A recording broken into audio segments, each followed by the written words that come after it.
How to block an account on Threads. Hello everyone, welcome once again. In today's tutorial, you'll learn how you can block an account on Threads.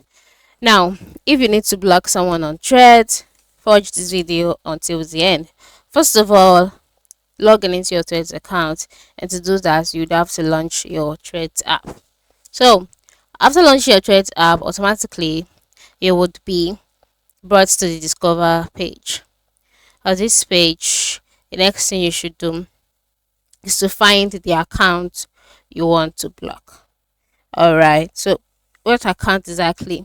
If the account is amidst your friend, um, maybe the person you want to block is one of your friends or one of the people you follow, just locate the account. And once you've located the account, move to the top right side of the screen and click the three dots menu. Okay, so after clicking the three dots menu, options like save, not interested, copy, mute, block, report would be displayed.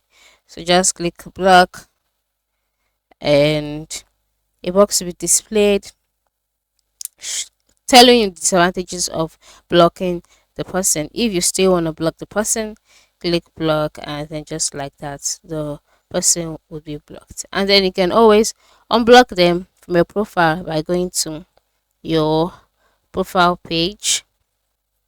On your profiles page, move to the top right corner, click the menu icon, and then settings page, select privacy, choose blocked profiles, and then select the block button, and then just like that, the person will be unblocked. So this is how to block someone on Threads. Thank you and have a wonderful day.